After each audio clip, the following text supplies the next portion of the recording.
All right, welcome everybody. Thirsty Thursday number 42. Hang on a second. I got the little thing for that. Just as a side, I will be the resident slack ass for tonight. I've been off all day, and Trevor's been kind enough to keep me in line. So cheers. Good to see you, my friend. It's been a while.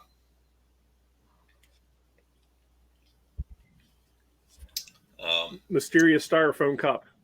I tell you, I love drinking out of a styrofoam cup. Yeah, I know it's terrible for the environment, but I get my money's worth out of I, it. I get like, but you know what? I rewash and reuse some of them, but you know what? I can put whatever I want in here. This could be iced tea. This could be moonshine. You just don't know. Yeah, But yeah. And you know what? I'm okay with it. take it where you will. Yeah, It's all yeah, good. yep.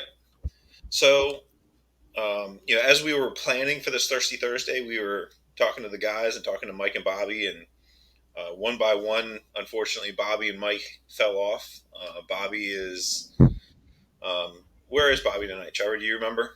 You always have an Uh, excellent place. I think he was at a concert, a wine tasting, or like Is it his crochet night?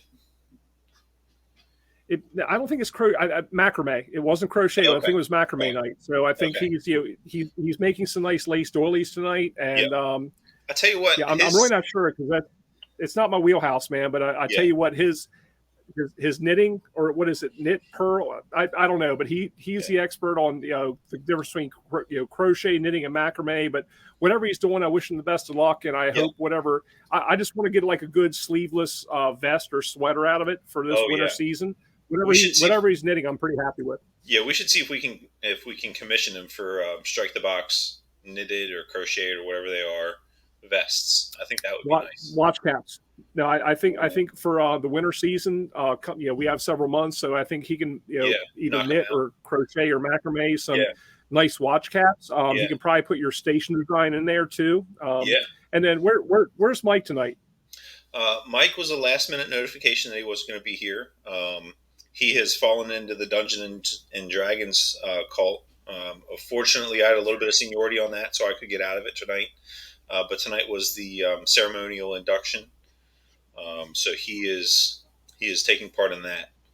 So I understand, and I understand he also like bought a brand new set of dihedral dice. hmm So I wish him the best of luck in yep, his D&D Dungeon Master things he's doing tonight, and yeah. Those are nice dice he hopefully got too. what's that? I said those are nice dice he got too. That's some quality dice he got. Oh, absolutely. So him and the rest of the Dragon Slayers, Yeah. I wish him the best of luck tonight, but we'll go on without him. That's right. That's right. So, with that being said, now that we've made up these terrible excuses for our friends not being here, and that's one of the consequences of not showing up. I've been Oh, victim we to can do it a better than couple that too. But I times. mean, there's certain things Yes. the FTC will not allow us to say. Yeah. So Yeah. Um, but with that being said, the topic for tonight is a little bit of this and that. So, we really don't have a topic of conversation. So, if there is something that you guys want to hear or something that you want us to talk about, yeah, we do. and you're more than welcome to get involved with. I'll send you a link if we're so inclined to get you on here. But if there's something that you want us to hear us to talk about, put it in the comments, and we'll take that tangent and run with it. Other than that, there are a couple of things that we were talking about, and we'll see where they go tonight. So, Trevor, what's the latest with you guys? How are things going down in West Palm and all that kind of stuff? I know we were talking in the pre-show. You're getting ready for hurricane season. Yeah, overall pretty well. Next week's the official beginning of hurricane season, which I know, excuse me, hurricanes don't actually follow the calendar like we do. Nevertheless, it's just like it is in the Mid Atlantic. Kind of hurry up and wait. We've made all our preparations. We reviewed and triple reviewed everything. The only thing we're missing right now is a hurricane, which we're really not looking forward to having one. But nevertheless, same as for the Mid Atlantic, and like you and I talked about pre-show, the people I feel for the most, other than of course, all the East Coast, but the Carolinas, especially North Carolina, South Carolina certainly too, but the Outer Banks always, always, always take the brunt of the abuse for the Mid Atlantic typically, and so again, thinking about those folks with the upcoming hurricane season, not that it can't affect us all equally. And, certainly hurricanes are equal opportunity destructors, but the Outer Banks and the folks working there in the Carolinas, they really have their hands full where they jut out geographically on the map.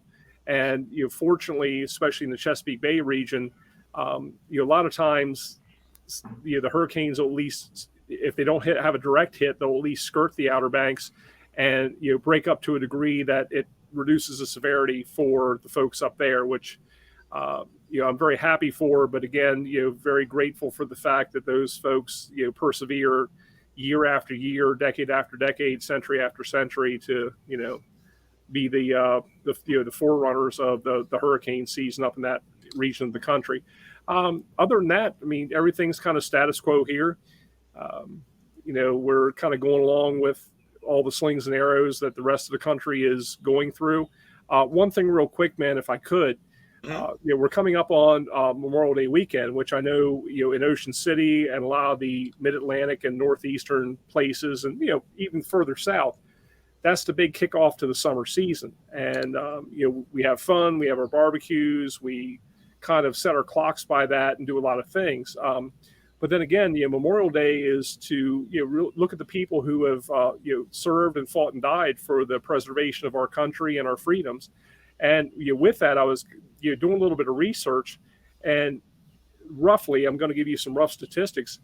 Since 1775, about a little over 1.3 million Americans have died in service to their country. And that's just in battle. That doesn't include the people who've been wounded, who've been made ill from battle, or have taken their own lives from the consequences of battle. But just think about just those killed in battle is about 1.3 million. If you want to kind of put that in a little bit more perspective, since 1775, and work with me historically here, I understand 1776 is the beginning, but 1775 is when we started, having skirmishes and fighting on behalf of our country. Marine Corps was founded in 1775, just saying. But about Skip on here, he was there. Yes. Well, yes. Which I'll do. I'll do my imitation of Skip Carey at the rifle range. During qualification. Well, actually, I'll do it now. So, my impression of Skip Carey at the rifle range. Go ahead. Hang on, we're going to put you on the big screen. Okay. Oh shit! Not me. Not me. How do I change this back? That's not it. There you go. That's it. All right. So Skip seen me do this before, which I thought was funny. I don't think he saw the same humor, but essentially Skip Carey qualifying on his rifle when he was in the military.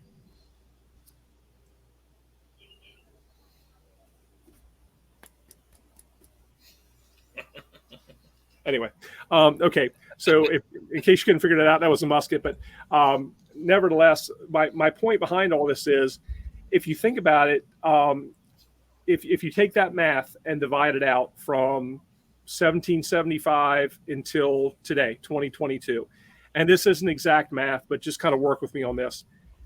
It's roughly about 5,700 Americans have died per year since the inception of our country in defense of this country. So that's a small to medium town. Think about that. Ocean City in the off season, total local population 8 to 10,000.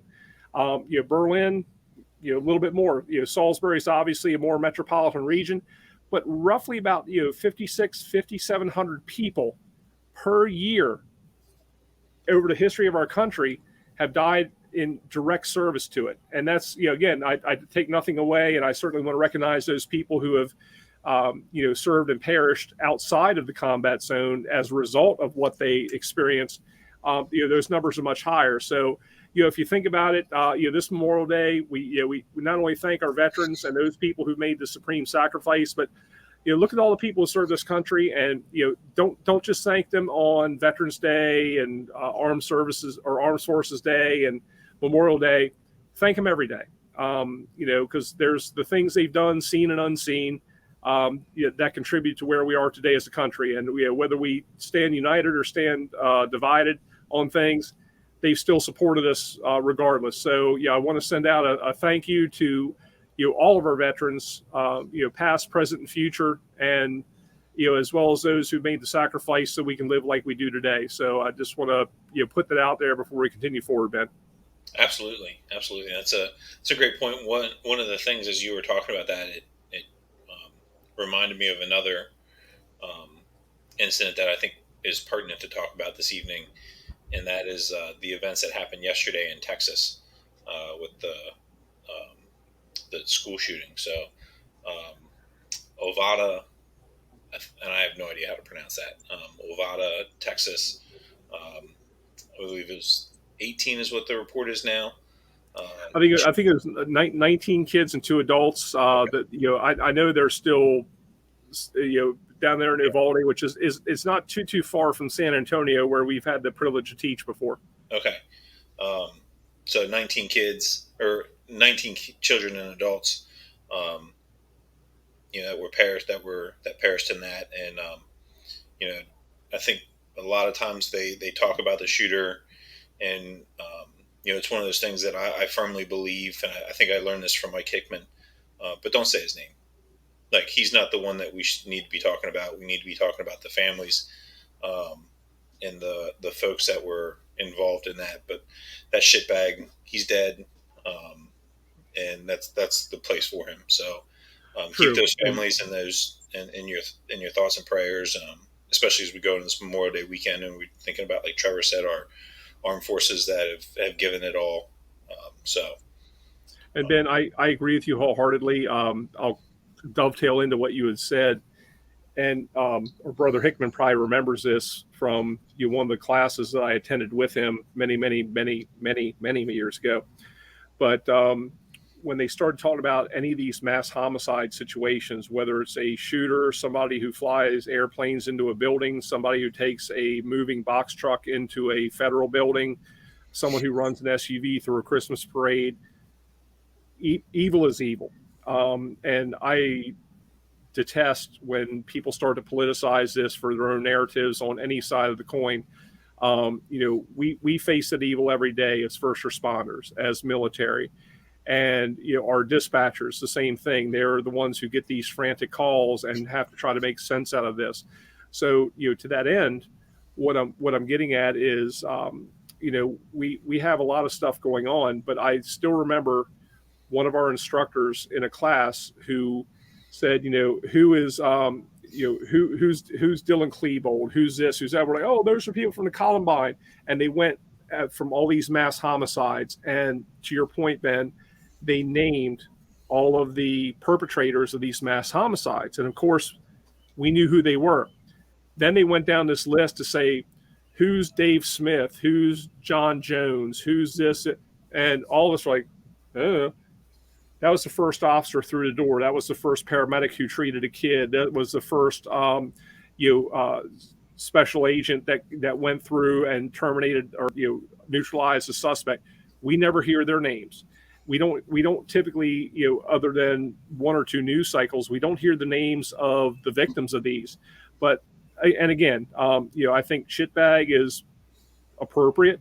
it's That probably one of the nicer terms for it. Yeah, it is, and Yeah. we don't give these people the glory that they're seeking, but the people who went in harm's way, and the people who have succumbed to unfortunately the evil that's in the world, those are names we need to recite and remember.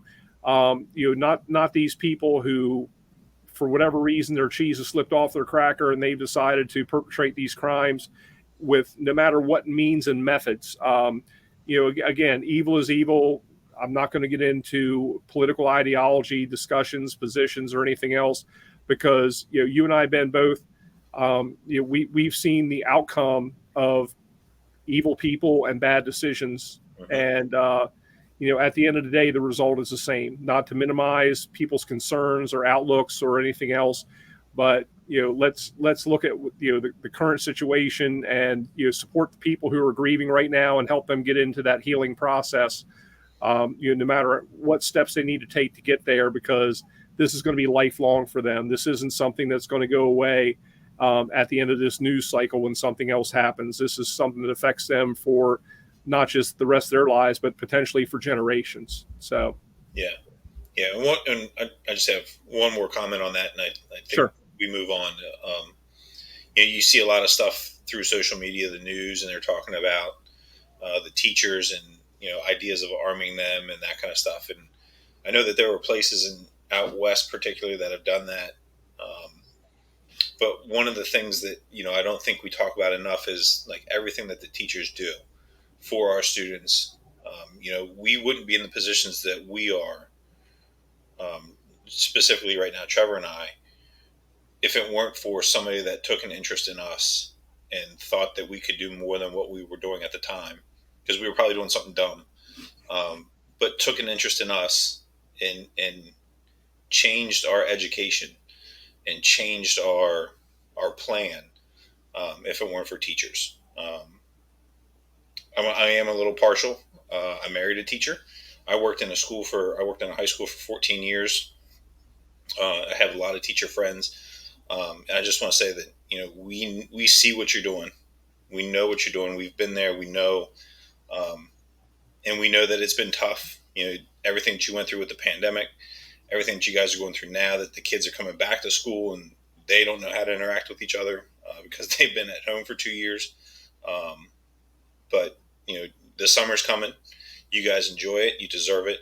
Um, and everybody should thank a teacher for at one point or the other pointing you back in the right direction and believing in you. So And Ben, if you don't mind, absolutely cheers to our educators by all means. And I'll say this, and this is meant in the most uplifting way. So please don't take what I'm about to say in any kind of negative connotation. But example, good or bad, is a very powerful motivator. And I've had some teachers and educators that I've respected, maybe not at the time, but learned to respect because of the message they gave me. Might not have resonated at the time, but did later on. And there were some that were maybe not so good, but nevertheless, their message did resonate with me and motivated me, whether it was positive or negative motivation, to get where I am today. And I still thank them. I won't mention one by name who, many times she took me up to the executioner's chalkboard to do some math problems, and I didn't understand, but nevertheless, I still thank that educator because that person motivated me, inspired me. So whether it was whatever means or methods, I think that our educators and to that end, Ben, we look at in the fire service, any officer, any crew leader, any instructor, but our educators, they're mentors, they're motivators, and you can either inspire or derail someone's entire career based on something arbitrary that you say or do one day. And that's kind of, I think, where you and I had talked pre-show. Excuse me. You and I had talked pre-show about some of those exact things to say, you know what, each one of us is in charge of our own destiny. And there's certain things that are enumerated to us as our responsibilities and powers. There are certain things that we just can't do. However, um, we're going to have good and bad bosses. We're going to have good and bad instructors. We're going to be not only given the complete access to somebody's experience, but we're also going to be limited by someone's experience who's teaching us as well. So you and I talked about that as kind of like a little bit of a basis for tonight's topic and show. And you and I are on not completely different, but you and I are on a little bit different spectrums of our careers. And we there's some things that we have some common experiences, and other things where we don't. So to that end, I kind of want you to fire away with some stuff and just ask some of those questions or throw some of those things out there that um, that challenge you or that either make you think or piss you off. So with that, Ben, I'm throwing it back at you. all right, sounds good. And again, going back to those folks that are watching, if there's something that resonates with you and you want to get involved, we'd love to have the viewer participation. This show and every show. So if there's something that you guys see, I see you, Timmy. Congratulations on the marriage. I know it's a day late and a dollar short, but congrats. Um, So one of the things that you had mentioned, Trevor, was you can motivate or you can derail someone's outlook or career, and I would say that if that person is so polarizing that um, it's in the process of derailing your career, that that's something that you need to take ownership of and say that when I'm in that position, that's not how I'm going to do things. So you still learn from that, but you learn what you're not going to do. Um, I was a young athletic trainer. I had a supervisor that was phenomenal. Was an excellent clinician. Uh, was incredibly intelligent and knew all kinds of stuff. But the way that that person interacted with student athletes at times, you're like, what in the hell is going on? And one of the things that I took from that is I will never be like that.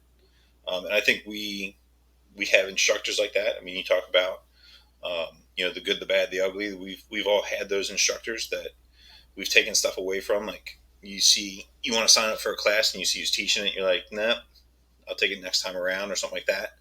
Um, I've had a similar experience where you see who's teaching it and you're like, man, I really don't like this person as an instructor. I don't really care for them as a human being, but they know this topic inside now. So you take the class because you respect that, knowing that like it's going to be tough, but you're going to get more out of the class that way. So that's one of the things that I just wanted to touch on as you were making that comment. But I think it's important to recognize that, again, if you see somebody that is doing something or there's an attitude or behavior that doesn't fit what you believe and what you think is right and the culture that you want to build, like that's on you partially, not entirely, but that's on you to take from that what you can to make yourself better, and then move forward and know that that's not how you're going to do things moving forward.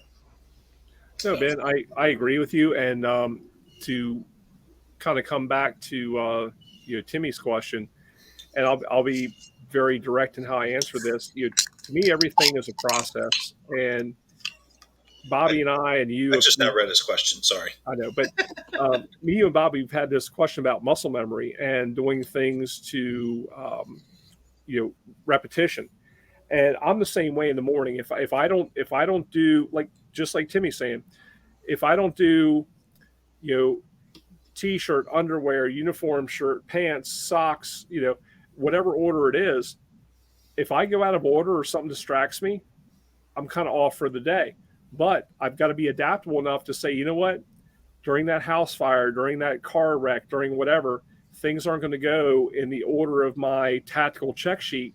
So, to me, I like the repetition. I like um, the familiarity of doing things, to muscle memory and to a process. I think it's a great thing, but don't be so rigid that if somebody throws a wrench in your process that you can't function.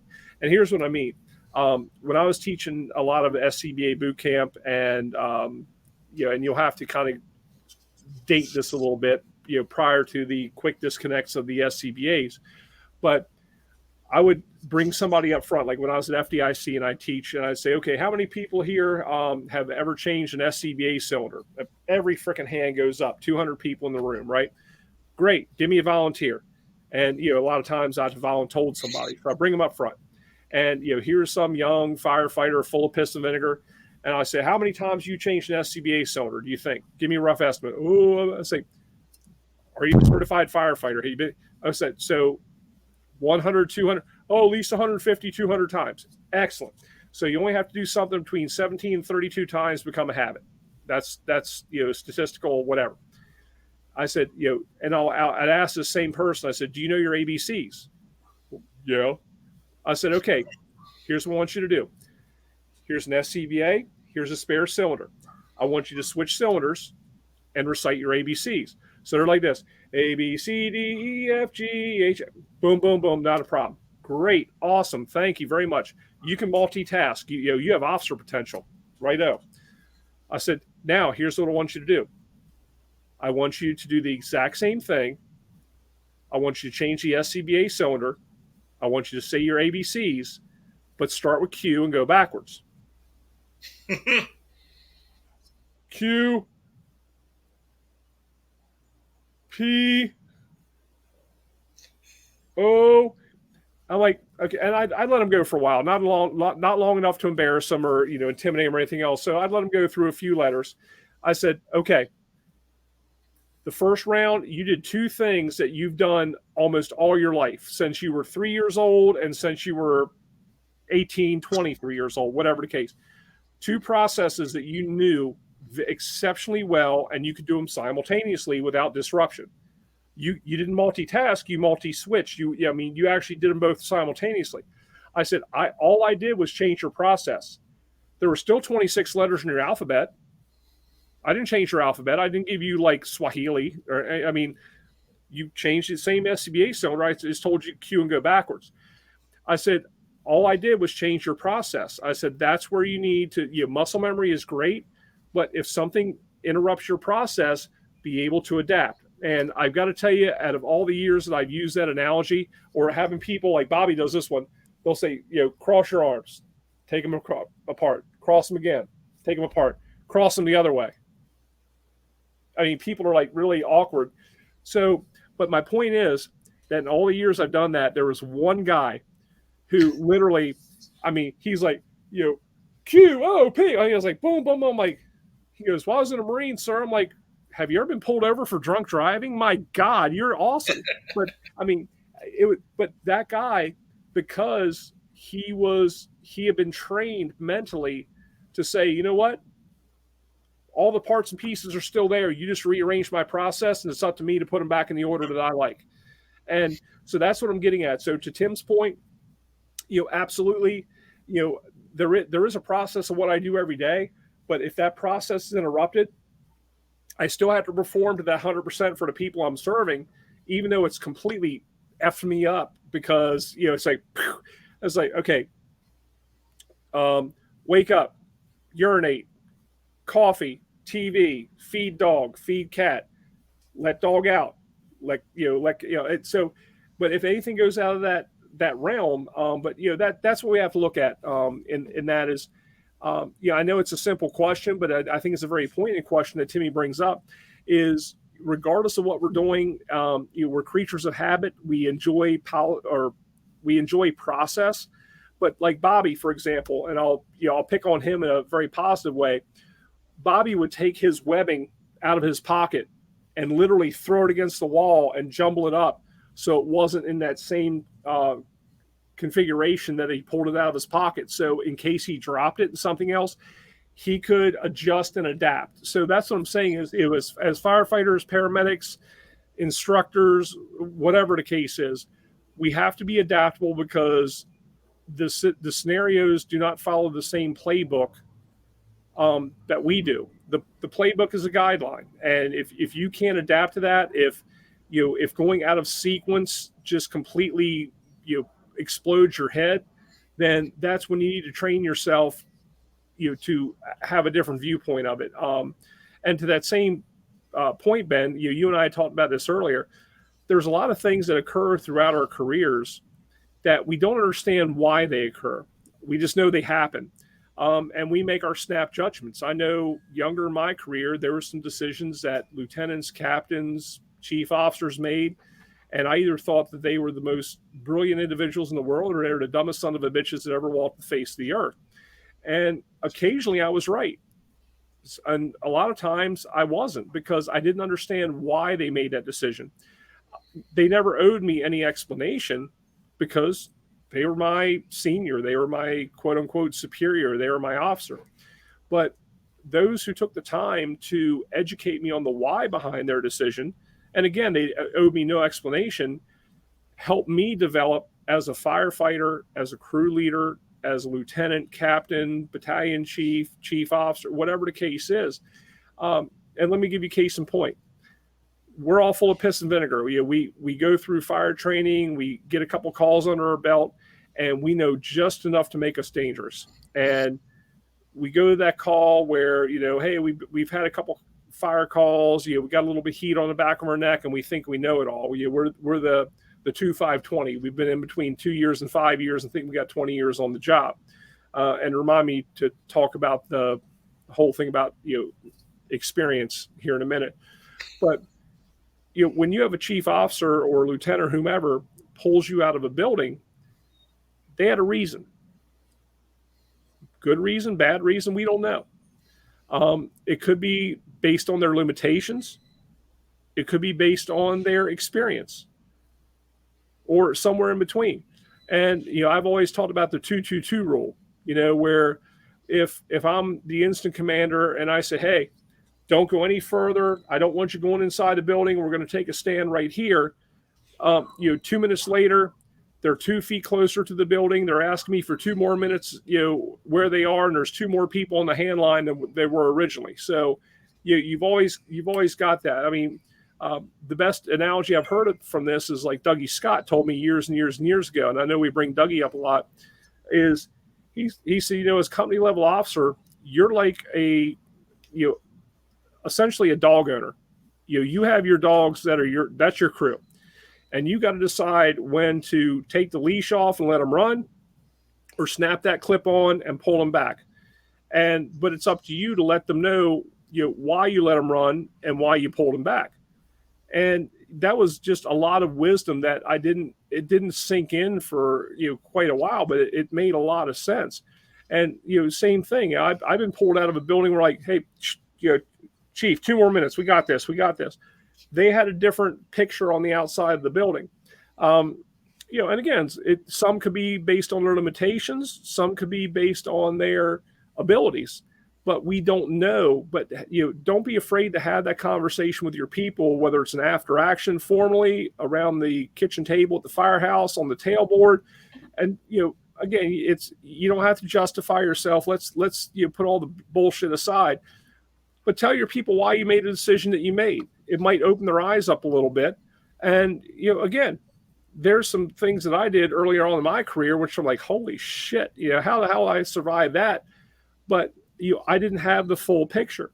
So, to that end, seek that question instead of getting pissed off and upset and, oh, that dumb son of a bitch. You know what? Your lieutenant, captain, chief, they might be a dumb son of a bitch. Okay, well, let's speculate they are a dumb son of a bitch. But then again, they might not be. There might have been a good reason. And if you take the time to take a step back and say, let me see it through your lens, and then you get the picture, then you develop yourself as an officer. I can tell you in no uncertain terms, I've been pulled back from calls that I knew I could get that fire, but you know what? That chief who pulled me back had lost somebody in line of duty before.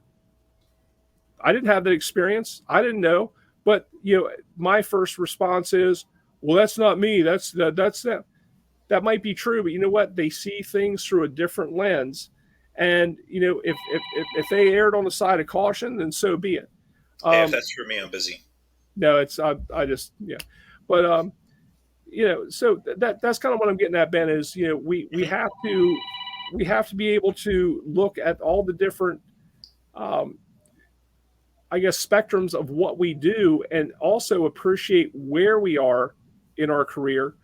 But don't be afraid to have those conversations, up, down, and across. And look, people's personalities are people's personalities. You might go up to a chief who pulled you out of a building and say, hey, chief, why'd you pull me out? And, they question your mother's lineage until you go pack sand. Okay, well, that might be their personality.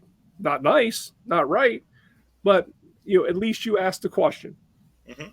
But, hopefully somebody will say, let's have the conversation. The reason I pulled you out is because I saw A, B, C, and D. I didn't think it was safe, blah, blah.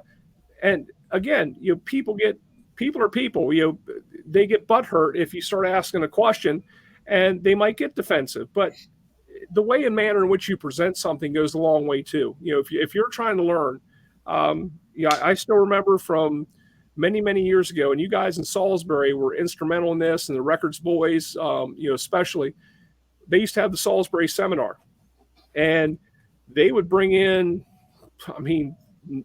huge national speakers. They'd have Leo Stapleton, they'd have a Jerry Tracy, and these were names that outside of the mainstream people didn't know, but you could sit there and approach them when you went to Bennett High School auditorium, and I can go up to Leo Stapleton, who he's scraped more freaking soot off his boot than I've ever seen, and I can say, Chief, what advice do you have for a young company level officer, an aspiring company level officer?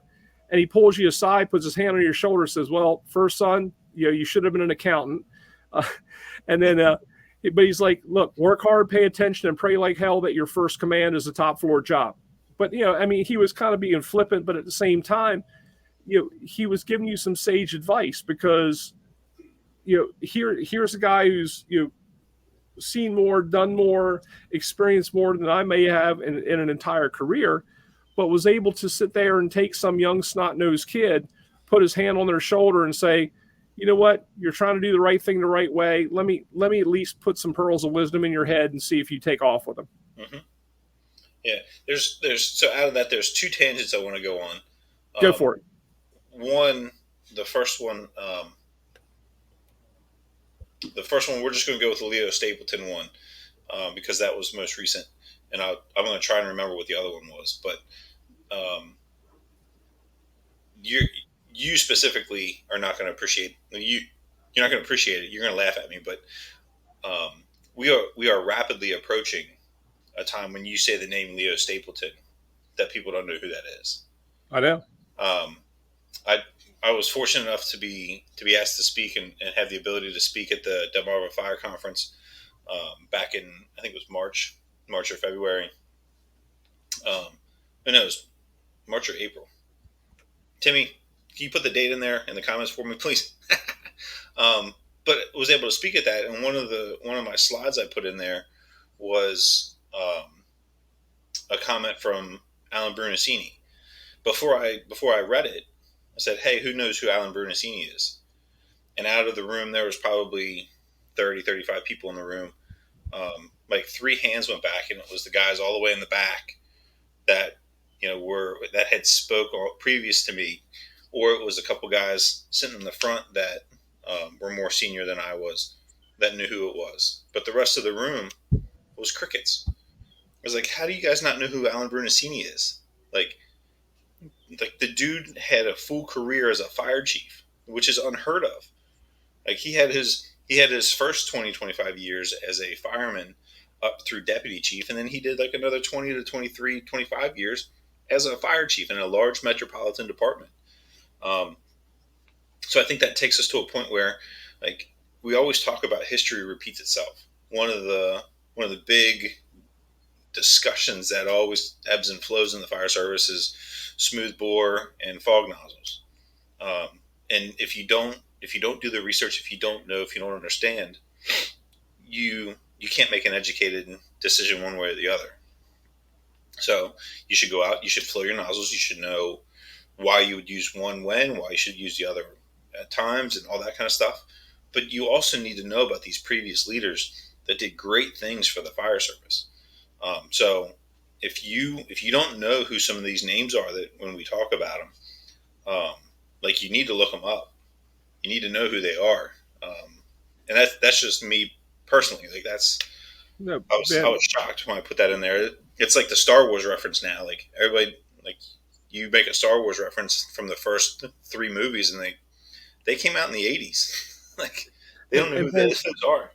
Ben, I agree with you, and that was one of the reasons that when we would do our academy classes, or even some of our annual drills, we would put those 3 sets of footprints down there at Princess Anne or at Newark that highlighted the 3 firefighters who were killed in line of duty in Ocean City, Maryland. And if you don't know your history, you don't know your future. And I'm not saying that you have to commit everything that Alan Brunacini said to memory or Leo Stapleton said to memory, but it's we're standing on their shoulders.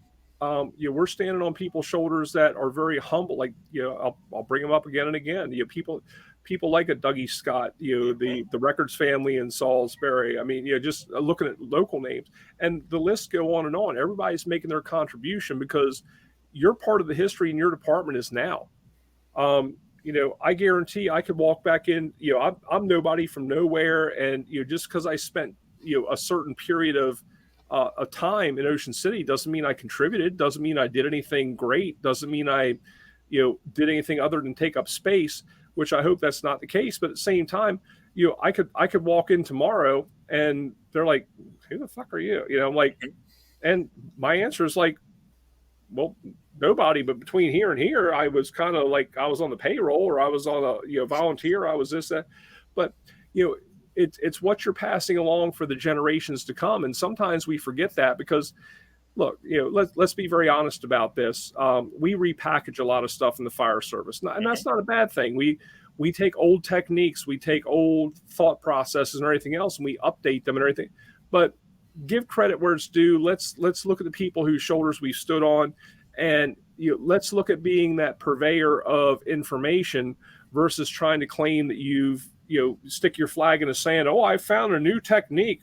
Bullshit. You may have. If you have, good on you. Write all the articles you want, and I hope that you sign my copy of Fire Engineering Magazine at FDIC one day.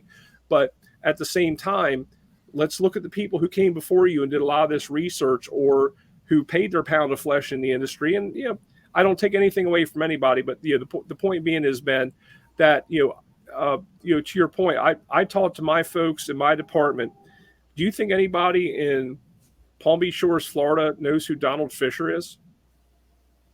Do you think they know who Dick Hunt is? And I mean, I see Eric Budd on here tonight. He'd appreciate this.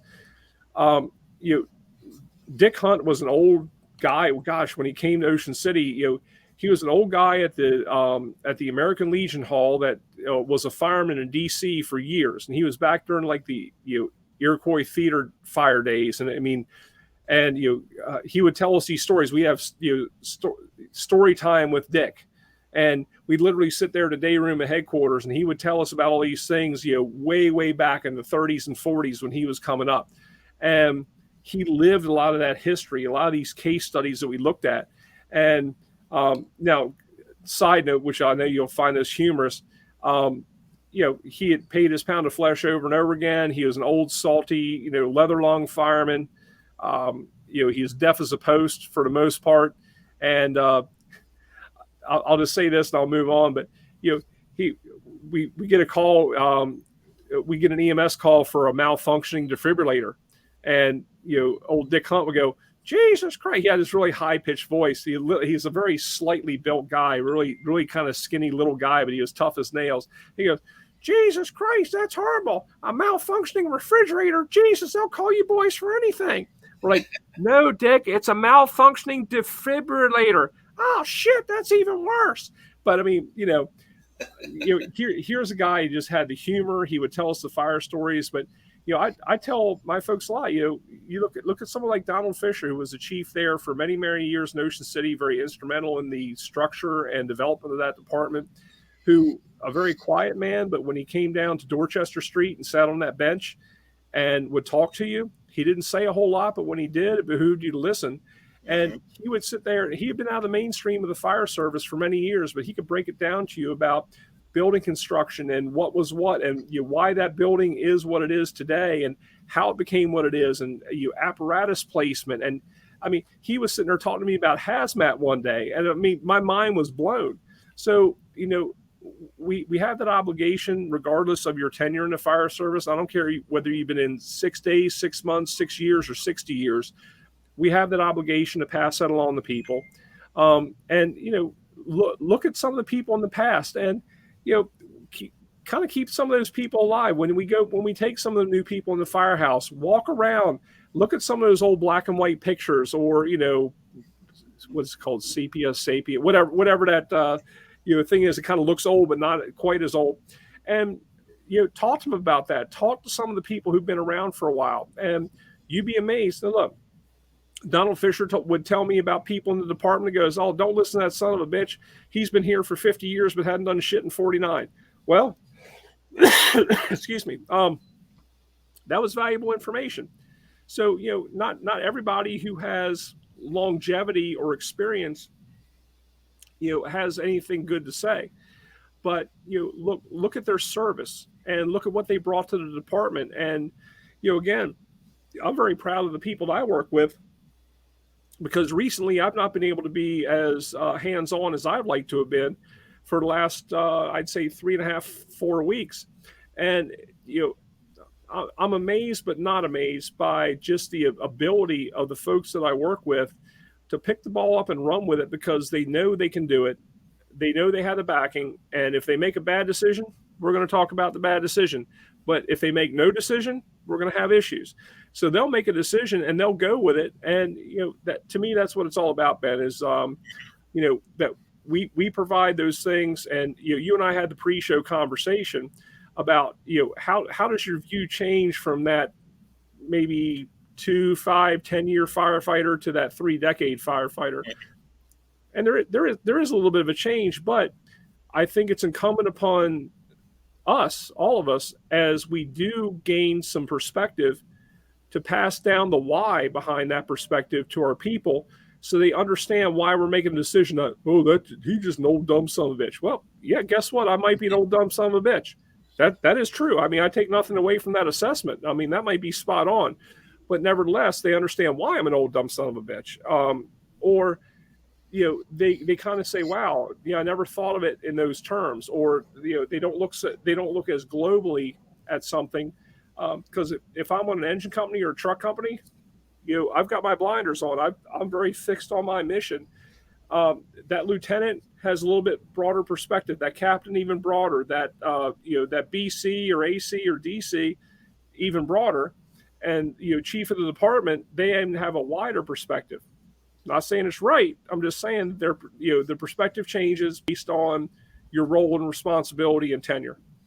Yeah, yeah, and that takes me back to the other tangent I wanted to go down, and I think the perspective is a great way to delve into that. And we were talking about, you go to a fire, you get pulled out, and you go over to the incident commander, whatever rank they may be. Is it a captain acting up? Is it your assistant battalion, whatever?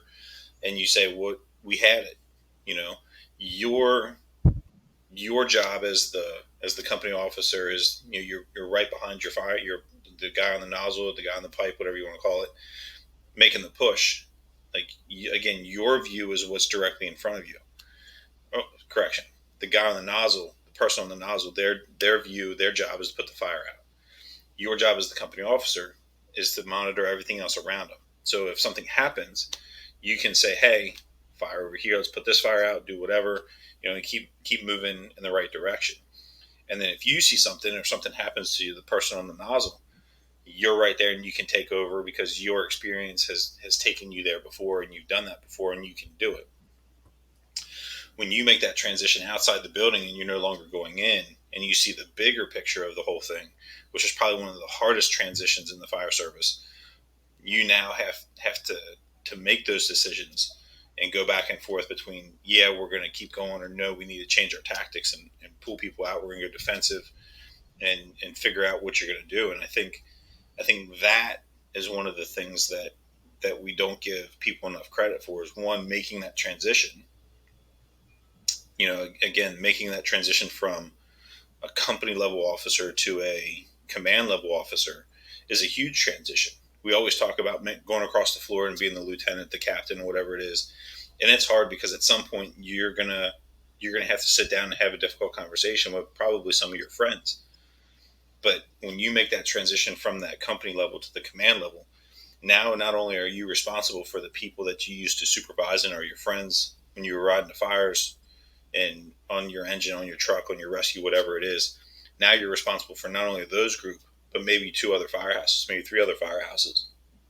So you have, like, that, the weight of that responsibility is so much greater. And now you have to be responsible. You have to make a decision that, yeah, if it was me, I know I could put the fire out, but I'm not in there.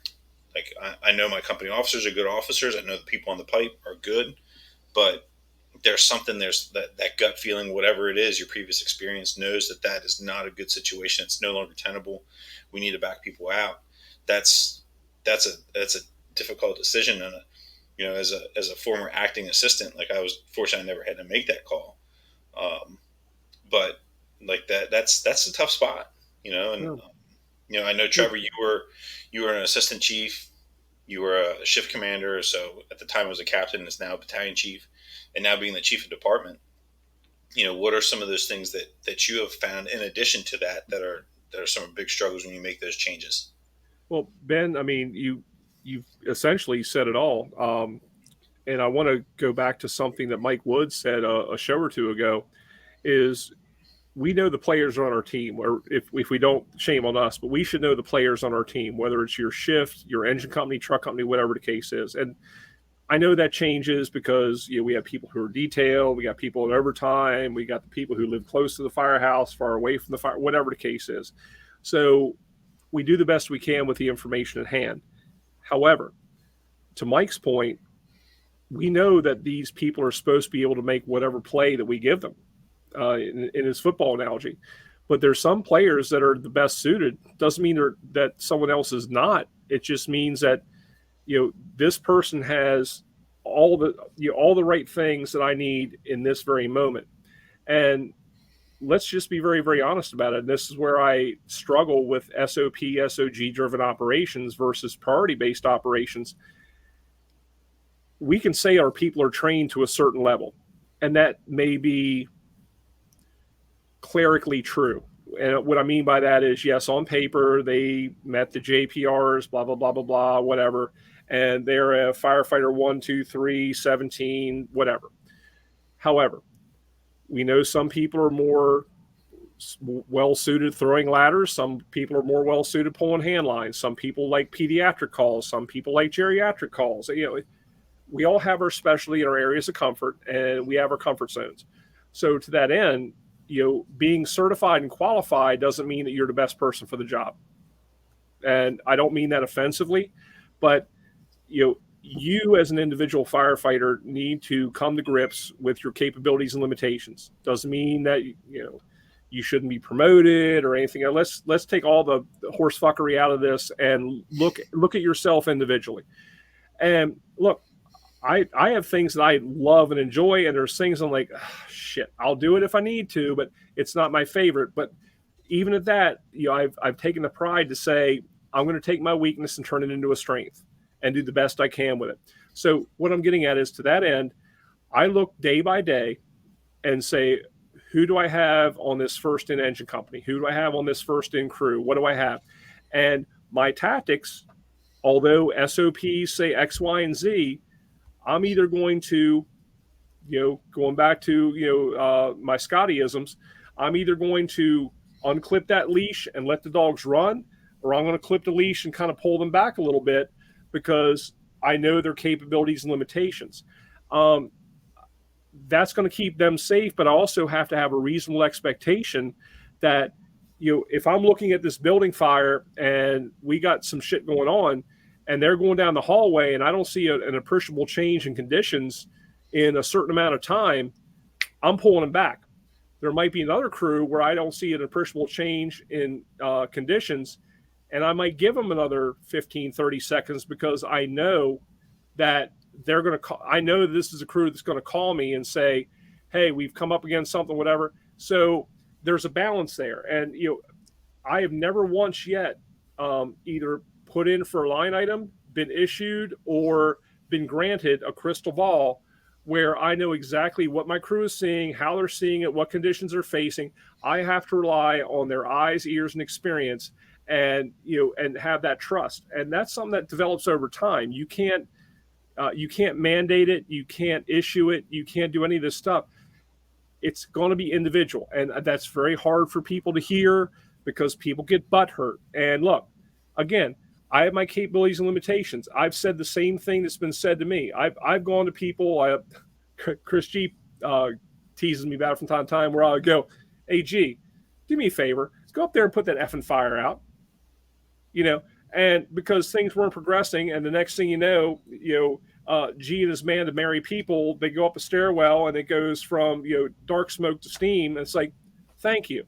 Or I've been told the same thing, but it was incumbent upon me to come back and say, hey, this is beyond our capabilities, or take the BS pride out of it and be very honest about your assessment.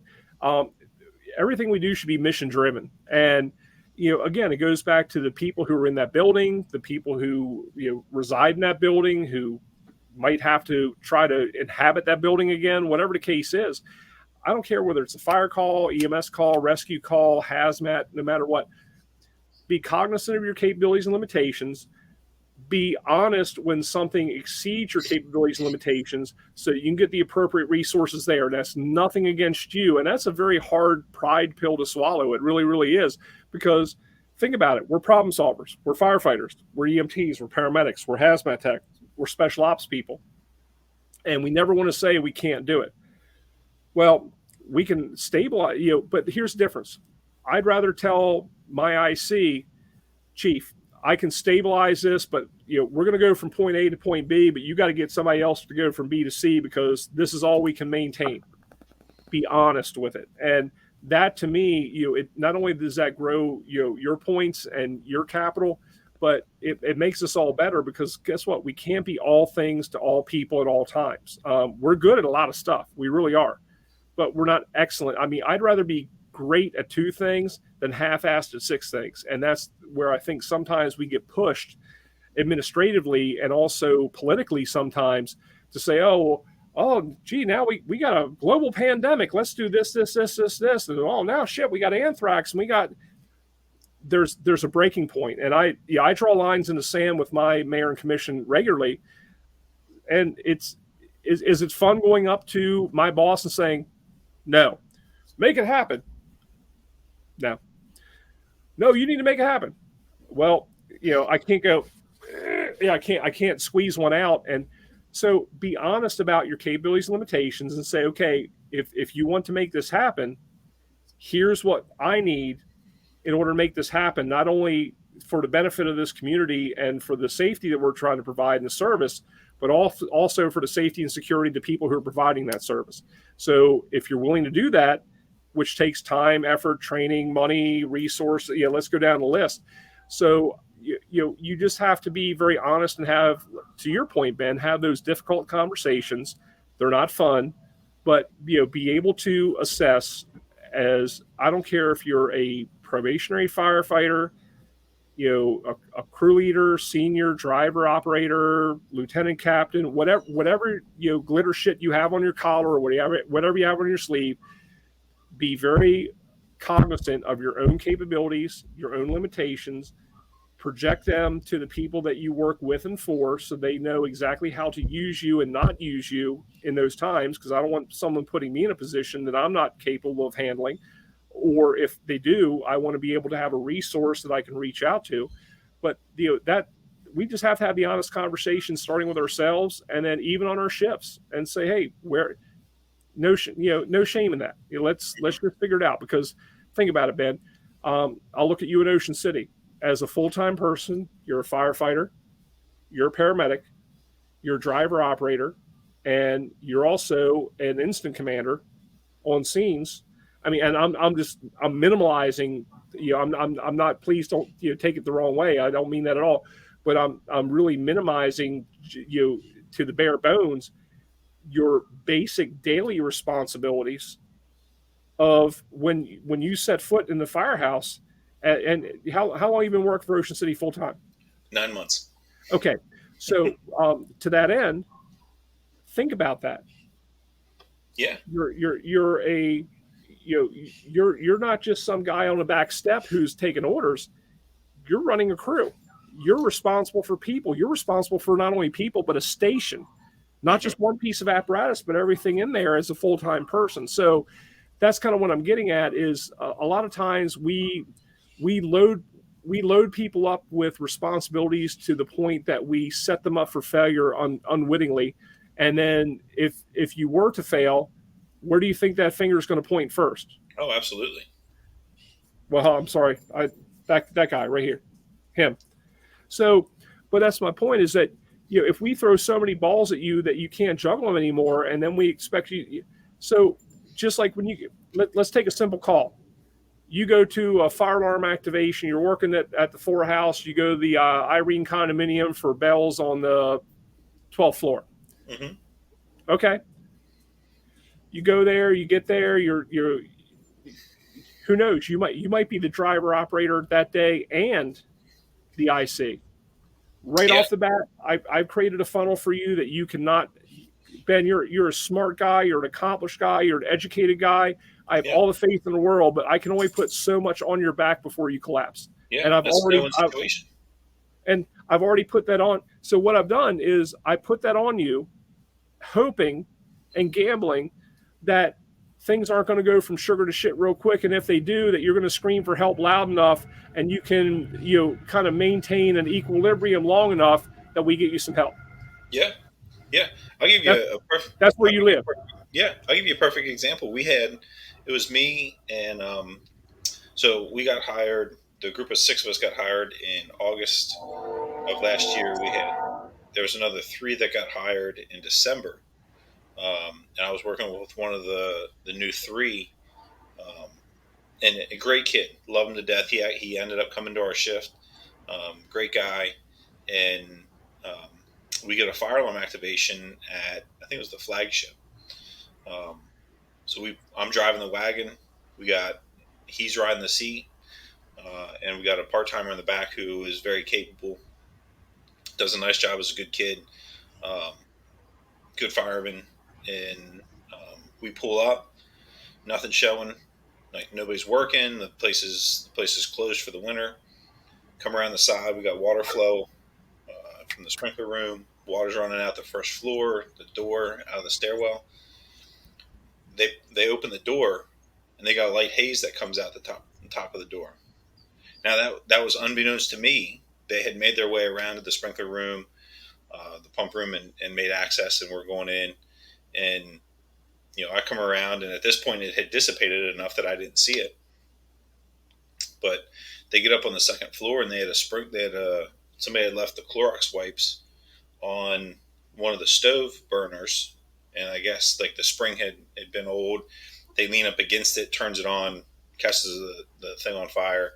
The sprinkler puts it out, but we had a smoke condition on the second floor, and we're talking afterwards. Like there's nobody in the building, everything was fine. We shut the sprinkler off, all that jazz.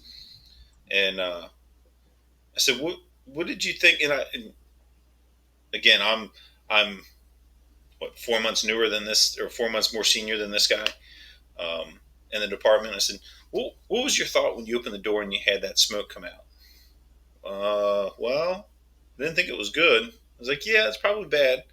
Then you walk upstairs and you're walking through all this, and you make it to the second floor and you got smoke in the hallway. Yeah, it was probably bad too. I said, what is what's the criteria for upgrading it? I said, well, I don't know. I said, that's your question, because I don't know that I don't know that I have a department answer for you. I said, I can tell you that with the three of us here, that I popped the door and I got smoke, that kind of lazy smoke that comes out. I'm upgrading it because there's three of us here. Like I don't like the special call. Like, give me an extra engine, give me an extra truck, give me an extra unit. Like, what are they going to send you? Like, you might get the traffic control. Like, the fuck is that going to do for me? You know, if you say, give me the upgrade, you're going to get a building fire response at that point. Like, again, you don't need to know necessarily, 4 months in, 2 months in, what's on the building fire response. Like, you should have an idea, but you don't need to know exactly what you're getting or where your mutual aid's coming from. But you know that you're going to get more resources. And the important thing that you're going to get at that point are the chief officers to help guide the rest of the incident. Said at that point, we go from to manage the whole incident, figure out what's going on, and take care of it, to at that point we just need to take care of whatever's happening. Is the compartment that the fire was in, is the compartment out? Is there somebody in there? Is there a patient? Is there something else that we need to worry about that is more important than the talk on the radio and the command and all that kind of stuff? I'm not saying that's not important, but like, if there's three of us and we have to prioritize what we're doing, talking on the radio and giving updates is not it. Like, for me at least, So we had a great conversation, and I'm fortunate that I get to work with him the rest of the summer. Again, I think he's a great kid. I'm excited, one of the reasons I'm excited to go back to shift work is to get to work with him. Um, but it was a great conversation because there was questions back and forth, and there's a lot of stuff that was like, hey man, I don't know, this is what I would do. What are your thoughts? Even the kid in the back who was a part-time good kid and again knows his stuff, like he's asking questions. We're like kind of round tabling it as we're driving back in the engine, and it was a great conversation. We get back, we talk to the chief, what are your thoughts? This is what we were thinking. He's like, oh yeah, sounds great, that's what I would do. So now we have a kind of an expectation for our shift, what we're going to do. We come into that situation again. So having those questions, asking questions up and down the chain, and like you said, laterally, like helps you get a better idea of the expectation, and it gets you a little bit more experience. It gets you a little bit more insight into those situations that you could be placed in.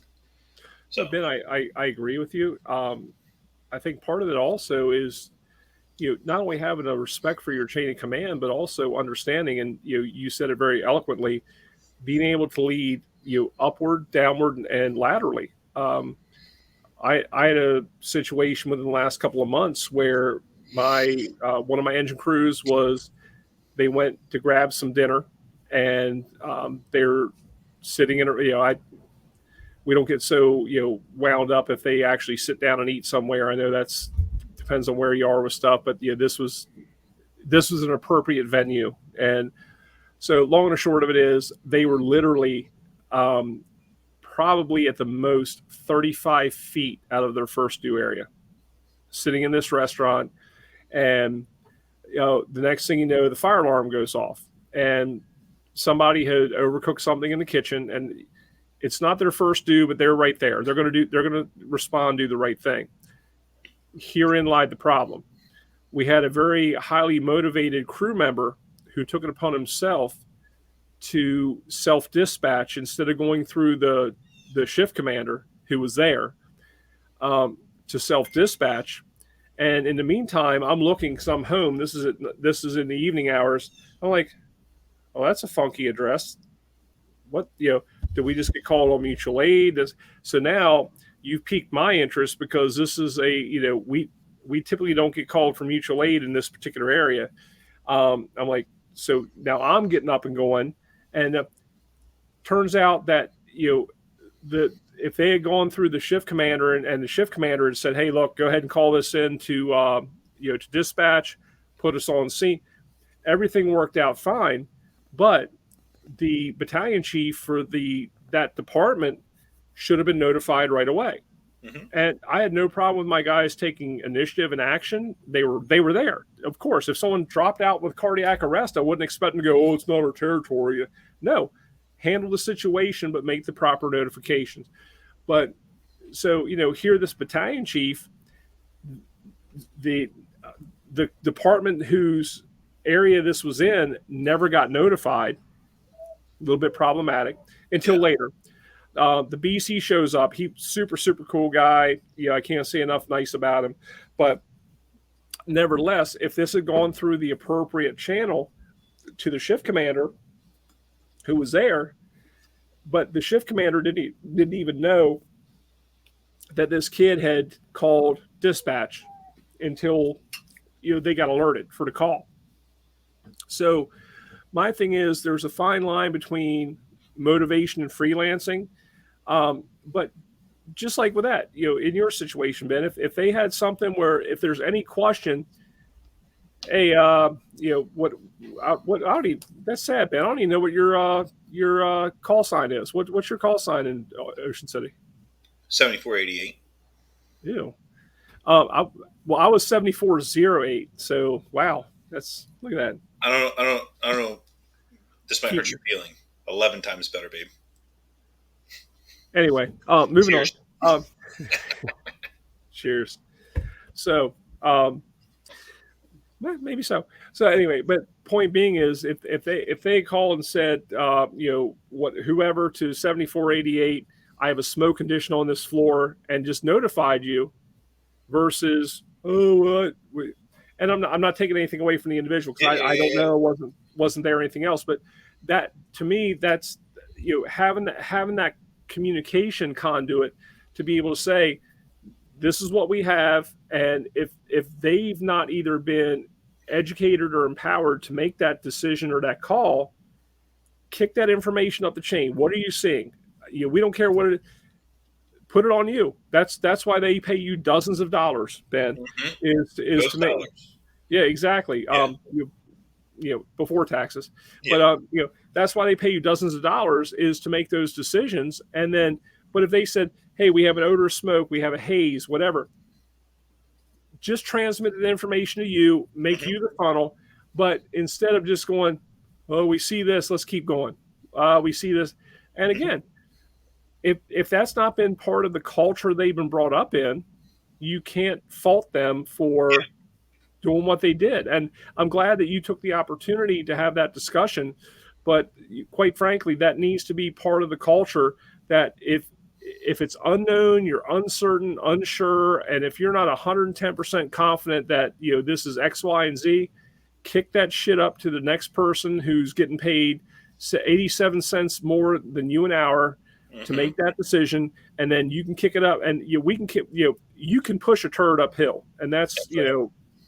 so. But just create that culture that you can do that, because at the end of the day, decisions get made quicker. And and then if it's something that if it's a decision they could have made or didn't know they could have made, then that's another training opportunity. I mean, Hmm. there's this is so much of an opportunity for us to become better, and I think we squander that pretty often. Oh, absolutely, absolutely. Hey, so we're at like an hour and 10 minutes. Do me a favor. Let's go ahead and give like some of your closing thoughts. I need to run out real quick, and I'll be right back in. Should we go around the horn? Yeah, we're gonna start with you. Uh, We're gonna play a game tonight. We're gonna go. We're gonna. It's a short game of Pong. I like it. Now That's what? that's another reference that people won't get. Ben, you're killing me, brother. All right. Well, while Ben's going down to squat to pee, whatever he's doing right now. Thank everybody for tuning in tonight. Ben and I were just having a general conversation about strategy, tactics, some of the things that we empower people to do, some of the things we don't. But at the end of the day, I really think that we have a great opportunity to talk to our firefighters and talk to the people who are on these shifts and give them some guidelines. And not that those guidelines are always going to suffice and be all inclusive and take care of every potential opportunity that there is, but we have the ability to empower people to make decisions and at least transmit information. They shouldn't be ever afraid or hesitant to tell us what's going on and pass that information down. Something very minute could be something extremely important for us to consider at a command or an incident level, and for us to make some tactical decisions based on. And even at that, it goes back to crew resource management. We talk a big game about it, but sometimes we get very regimented in our different our different silos. Where if we have a brand new firefighter who says, "Hey, chief, I think this is unsafe," and we start saying, kid, back when I was your age, we used to do this, and walk uphill both ways in the snow. What There's a balance of things. There's a way and manner that we communicate with each other. But nevertheless, I think that if we're going to talk about crew resource management, if we're going to employ some of these things that we say are part of our culture and part of our value system in the fire service, then we have to mean it. Now, again, there's a way and manner in which we can approach things, but don't be afraid to speak up if you see something that doesn't look quite right. We'll have that conversation, but don't think for a minute that every officer has every answer or they've been trained to the level they should have been. I'm not taking anything away from any of the officers, chief officers included, but people have capabilities and people have limitations. We all do. And those decisions that we make are based on those capabilities, limitations, and also those capabilities and limitations reflect our experiences. So, if it's something we've never done and we don't feel comfortable with, we might make a much, much more reserved and conservative decision.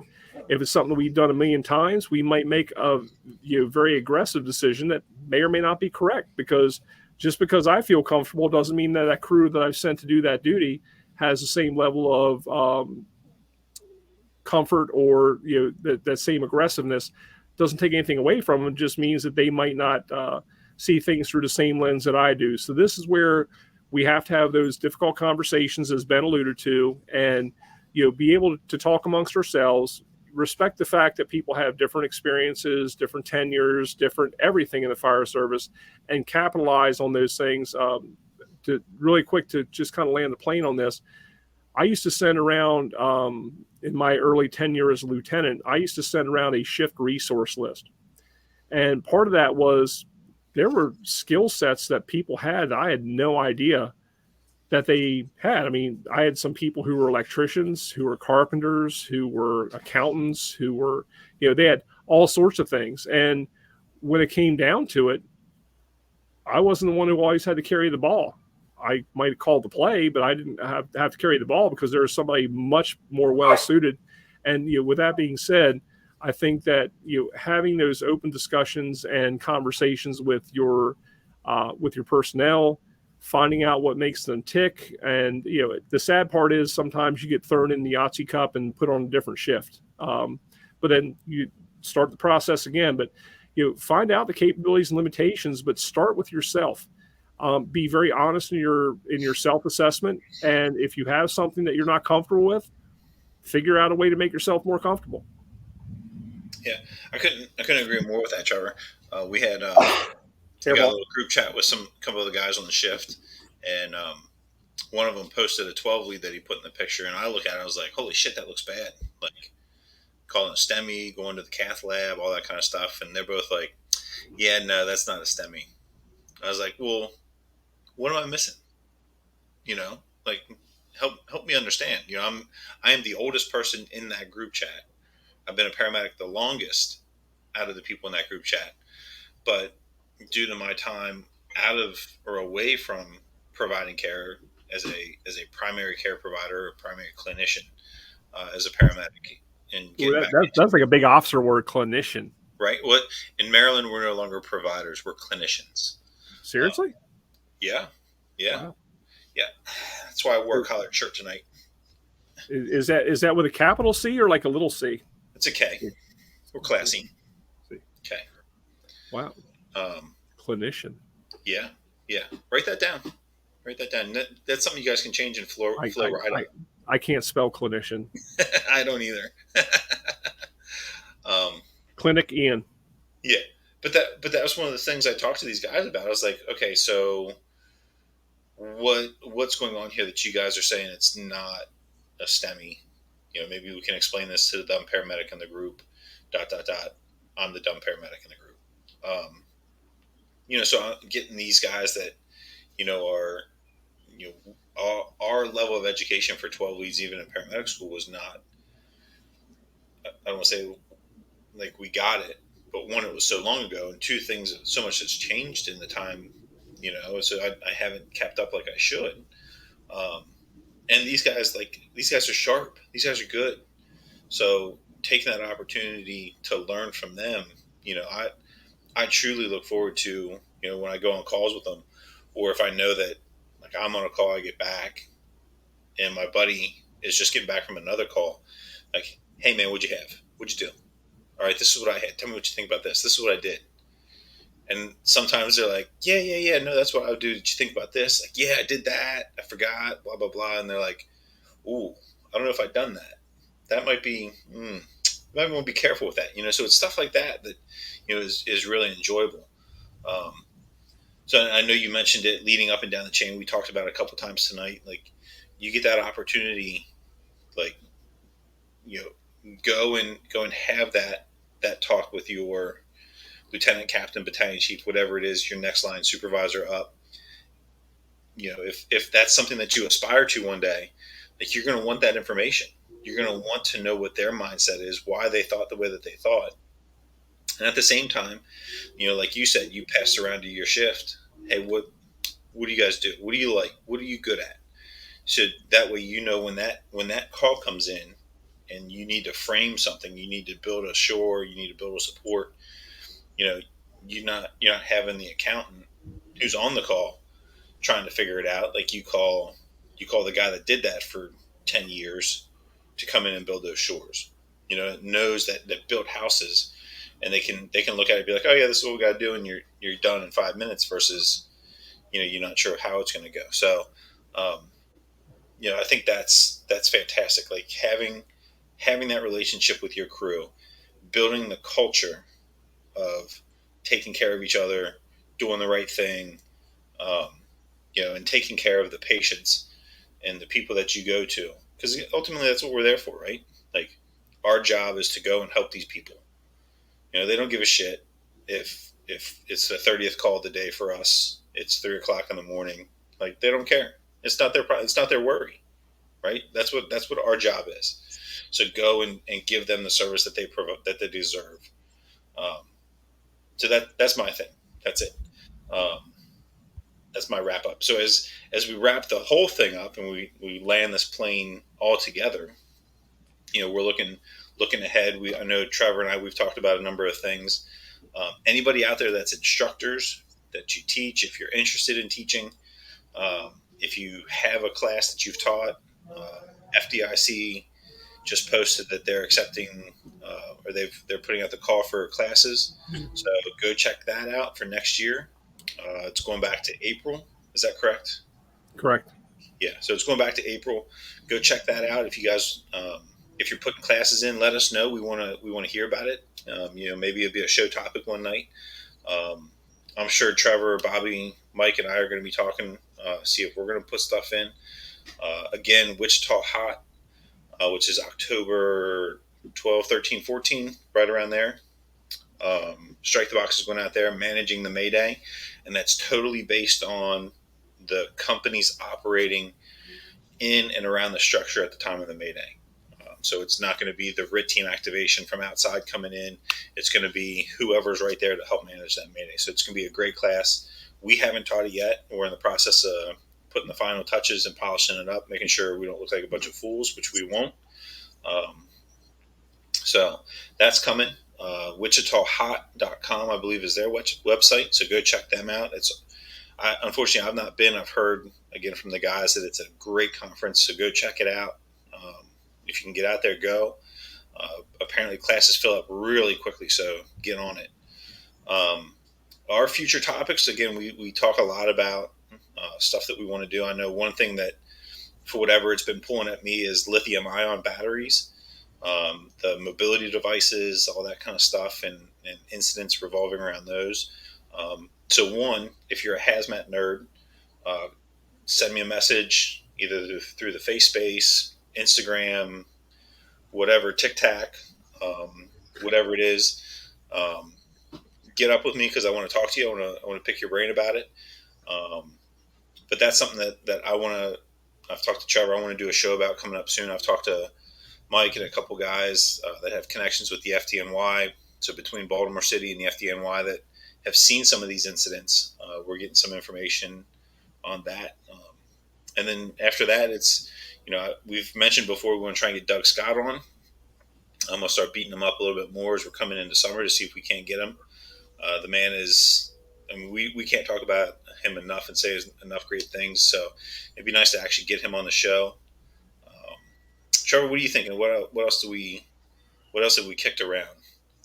Well, we've had a lot of topics because we talk about a lot of stuff both on the show and offline.